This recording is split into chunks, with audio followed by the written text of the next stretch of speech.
During a moving trip, Howard is with his wife Emily and their daughter Sydney, who is upset about leaving her hometown. Trying to comfort her, he tells her that soon they will no longer miss Brooklyn, their old neighborhood, as they will be living in a much cozier place. The family then crosses a small bridge and arrives in the town of Bridge Hollow, where they are impressed by the quality of the Halloween decorations made by the local residents. As they park in front of their new home, the group looks at the houses of their neighbors and waits for the moving truck workers to bring the furniture inside. At that moment, Howard is greeted by Sully, one of the neighbors, who shows great interest in the neighborhood's dedication to celebrating Halloween. During the conversation, the man offers some of his horror items to his new neighbor so that he can also decorate his house, but Howard refuses, saying he doesn't like to participate in this kind of thing.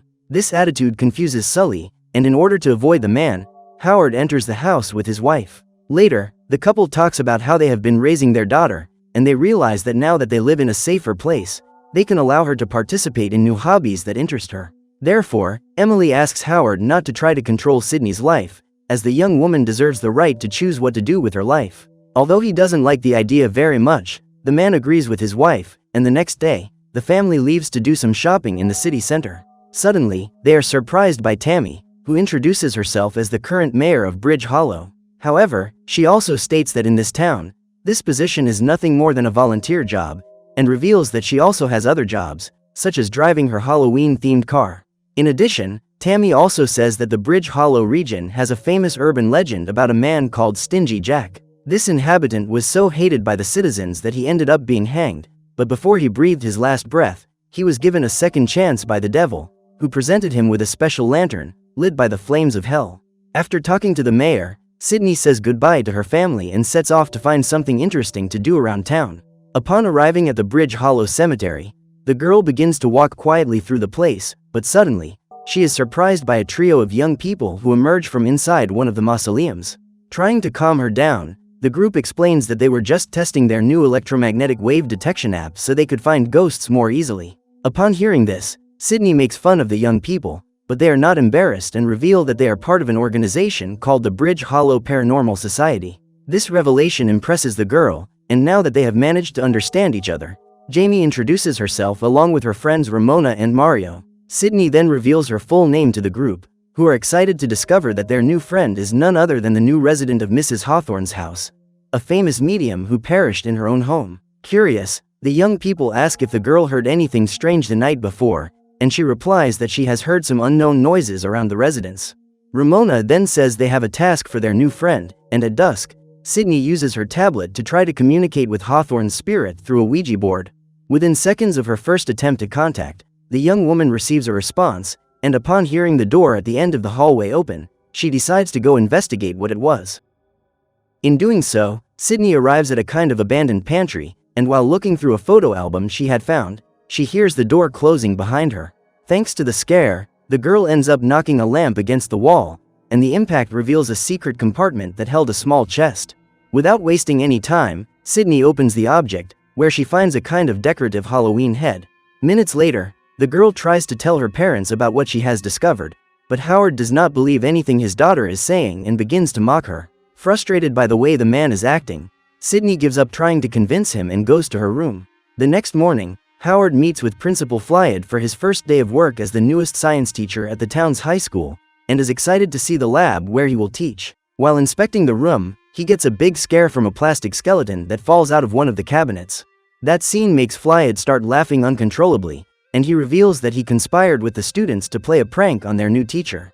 Later, Sydney meets her friends after class, and the trio invites her to come with them to the big Halloween festival. However, the young woman replies that she cannot do that, since her father does not like them to do anything related to that holiday.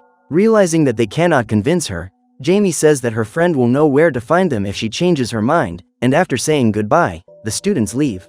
On her way home, Sydney comes across a store full of Halloween items, and tired of her monotonous routine, she decides she will disobey her father's orders. Meanwhile, the big Halloween festival begins, and while everyone is having fun around the attractions, Howard heads home. As soon as he arrives, he finds a plastic bat hanging on the door and starts looking for his daughter. At that moment, Howard finds the Halloween head on the counter, and after throwing the fake animal away, he is surprised by his daughter, who appears dressed as a witch. Irritated, The professor questions what the girl is doing, but Sydney says she is tired of being treated that way and lights on the sinister head, which turns out to be a themed lantern. Bothered by her behavior, Howard grounds his daughter and tries to turn off the head, but the lantern turns on again, leaving the pair confused. Realizing that the Halloween decoration won't turn off, the man decides to throw it in the trash, but as he does so, the pair hears the object moving strangely. Curious, Sydney approaches to understand what is happening, and suddenly the bat comes out of the basket and begins to fly around the house at full speed. In a panic, Howard tries to use a broom to hit the creature, but it is extremely fast, and after a few seconds of panic, the animal flies through the living room window. Soon after, the bat casts a spell on one of the neighbor's gardens, causing the decorations to come to life. Noticing that the decorative witches are becoming able to fly with their brooms, Sydney realizes that the situation is getting out of control and says she needs to go out to fix it. However, her father won't let her, and in order to win the argument, she decides to call her mother. After a quick conversation with her family, Emily decides to allow her daughter to go out for Halloween night, as long as her father stays with her. So, the pair get ready to go out in search of the possessed creatures, and in the garden next door, Sully has fun with his zombie decoration, which he uses to scare the young people who come to ask for candy. At that moment, a garden cat that has been possessed by the bat's spell approaches and climbs onto the candy coffin, upsetting the man. As he tries to chase the animal away, Sully is surprised by the zombie from the coffin, who tries to attack him at all costs.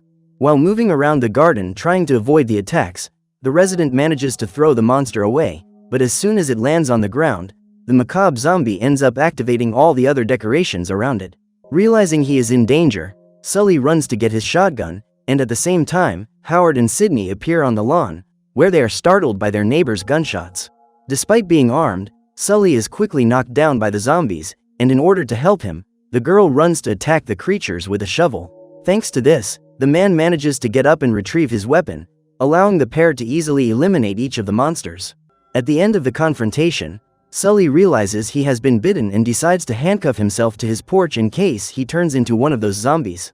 Taking advantage of the interaction, Sydney asks if the man has ever met a woman named Hawthorne, and he replies that she is no longer alive. However, Sully also reveals that the medium had a daughter named Victoria, who is probably still alive. So, the pair go to the town's nursing home, where the elderly woman tells them about the night her late mother held a seance to put an end to Stingy Jack's curse. The problem is that during the ritual, the monster appeared to try to stop his enemies, who were surrounded by the creatures he had conjured. In order to end it all once and for all, Mrs. Hawthorne used a powerful spell to imprison Jack in an evil lantern, which finally managed to end his curse. Concerned, Sydney asks what would happen if Mrs. Hawthorne's pumpkin were lit again, and Victoria replies that those responsible for it would be in grave danger. Meanwhile, at the Halloween festival, Tammy and Emily talk about the festivities, and the mayor reveals that several residents are reporting the disappearance of decorations from their gardens. In addition, the woman says that there will be a carved pumpkin contest, where the winner will have their work placed on top of the large statue of Stingy Jack. Back at the nursing home, Sydney continues to try to convince her father about what is happening, but the man refuses to believe it and insists that the Halloween decorations are not coming to life. At that moment, a huge creature armed with a large scythe arrives at the scene, and because they believe it is just a person in costume, the monster is ignored by everyone. However, the creature does not give up on its mission and casts a spell that brings all the decorative spiders on the ceiling to life, which begin to fall around the room. In a few seconds, widespread panic takes over the place, and realizing that those people may be in danger, Howard runs to the janitor's room. Quickly, the man grabs 2 containers of cleaning products and uses the substances together to form an acid capable of destroying the spiders. Howard walks through the hall while eliminating dozens of spiders with his improvised acid, and in order to end the fight as soon as possible, he throws one of the containers to his daughter. After confronting the creatures together, father and daughter manage to defeat all threats, but before they can leave, they hear something big moving around. Concerned, Sydney approaches to check what it is and is surprised by a colossal spider preparing to eliminate her. Enraged, Howard kicks the monster in the body and intimidates it into coming toward him. Thanks to this, the giant spider attacks the professor, who desperately flees toward the hallways, where he ends up bumping into a bucket of soapy water. This makes the entire floor of the hallway slippery, and in order to avoid a fatal blow from the creature, Howard performs a maneuver by grabbing the creature's legs. Soon after, in an act of desperation, the man tries to talk to the spider, but he is ignored and trapped by the web. With its prey immobilized, the monster prepares to finish Howard off, But at that moment, Sydney appears and attacks the animal with a makeshift flamethrower. Panicked by the fire, the spider flees the scene, and without wasting any time, the pair go outside, where they try to find a way to end the curse. The girl then remembers that if Jack is imprisoned back in his lantern, the spell will be broken, and says she knows a group of people who can help them do that. Minutes later, the pair arrive at the school's Halloween festival, and the girl meets up with her trio of friends to get more information about Hawthorne. At the same time, Howard approaches the young people, and Mario tells them that a few years ago, Hawthorne's belongings were auctioned off after his perishment. In addition, the young man reveals that the medium's spellbook was sold to a man named Sheldon, and upon hearing that name, Jamie claims that the buyer is at that party. So, the group decides to split up to look for the man, and when they reach the hallways, Sydney and her father come across the bat hanging from the ceiling. Meanwhile, the trio of students find Sheldon in the middle of the party, and when questioned about his purchase, the man reveals that he resold the grimoire to a strange guy who seemed to be an enthusiast of demonology studies. The man also explains that he was shocked to see the buyer's address, which had the number 666. Nearby, father and daughter set out to investigate the place, but suddenly, a trio of decorative clowns come to life and set out to attack them. Panicked by her fear of clowns, Sydney runs away desperately, and believing that they are just more employees of the horror attractions, Howard laughs at the situation. However, the creature does not give up on attacking the man, and after accidentally removing one of the monster's foam arms, he realizes that it is not a human being. Without thinking twice, Howard starts running, and at the same time, Sydney meets up with her friends and tells them they need to escape immediately. At that moment, the clowns appear in the corridors, and in a panic, the young people run to the maze of horrors, leaving Howard worried about what might happen.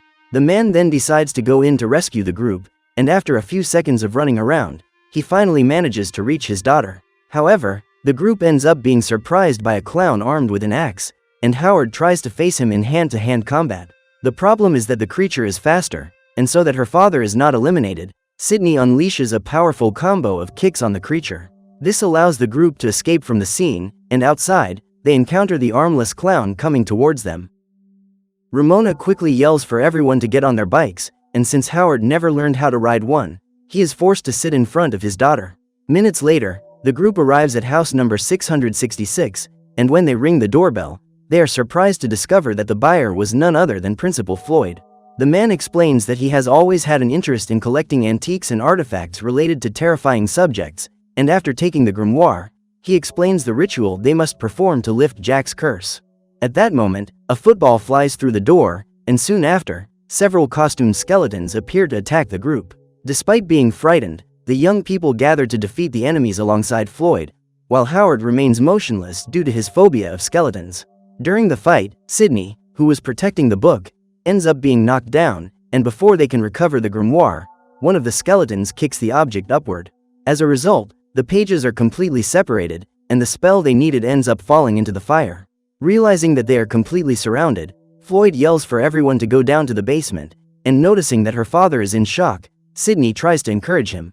The girl says that even though they are monsters, those beings can be destroyed, and noticing his daughter's courage, Howard decides to act like her. Feeling confident, the man grabs a chainsaw from the basement and sets out to attack the skeletons, managing to eliminate each one with style. Soon after, in the living room, the chainsaw gets stuck in the body of one of the creatures, but Howard is not intimidated and removes the arms of one of his enemies to use it as an improvised weapon. Thanks to this, the professor manages to finish off all the invading skeletons, and after noticing that the page has been incinerated by the fire, they hear something coming from outside. Confused, the group goes to check what it was and becomes concerned when they notice that all the decorations in the neighborhood have disappeared. Without wasting any time, they run towards the festival and decide to use the cemetery to take an even faster shortcut. Halfway there, Sydney sees Mrs. Hawthorne's grave, and in order to have a chance to dispel the curse, they decide to try to communicate with the deceased with Floyd's help. In a few seconds, the medium's spirit manifests itself in Howard's body, and without wasting any time, the group explains the gravity of the situation. Hawthorne quickly reveals the words of the ritual to dispel the curse and bids farewell to the group, who are impressed by what they have just experienced. At the same time, the mayor prepares to light Jack's statue at the festival, when suddenly, the power goes out, and she sees a huge army of creatures approaching. The mayor then tries to intimidate the clowns, but they do not back down, and at that moment, the possessed bat brings Jack's statue to life. Concerned, Howard and Sydney search for Emily at the festival, but as they recap the situation, they realize that the statue has disappeared. Soon after, the man remembers that Jack needs his pumpkin lantern to complete the ritual, but the object was left at the family home. At home, Emily hears a strange noise and goes to check what is happening. Because of this, the pumpkin lantern disappears from the counter, and in the middle of the festival, Howard and Sydney decide to steal the mayor's car so they can go home immediately. Wanting to prevent the creatures from slowing them down, the man runs over several of them during his escape and even manages to destroy the giant spider's body. At the same time, while sitting in her living room, Emily is surprised by Jack, and after hitting him, she runs to hide. At that moment, the duo arrives at the residence and begins to search for the woman, but before she can reunite with her family, Emily is captured by the monster. To ward off his enemies, Jack releases a jet of flames from his mouth, and soon after, the bat appears to attack his enemies. After retreating, Howard asks his daughter to take care of the flying monster while he leaves to protect his wife. Sydney tries to hit the creature with a broom, and when she sees Jack using his lantern to open a portal to another dimension, the man runs to save Emily. While the girl destroys the bat, the man recites the words of the ritual, allowing Stingy Jack's great curse to finally be dispelled, causing the monster to lose its life. At the same moment, all the creatures that were invading the festival are deactivated, and the population is relieved that they have not suffered any attacks. Now that they have defeated their enemy, Sydney rushes to extinguish the lantern with a fire extinguisher, and days later, Howard prepares breakfast for his family, along with his daughter's friends. With the town of Bridge Hollow safe, father and daughter lock Jack's lantern back in the medium's chest, but as soon as they get up, the man bumps into an object, causing a tricycle to start moving. Thanks to this, it destroys part of the attic wall, and the pair can't believe it when they notice that Hawthorne kept dozens of other demonic artifacts in his house, indicating that the curses are far from over. So what did you think of this movie? Leave it in the comments below. And if you liked the video, like and subscribe for more movie recaps. See you next time.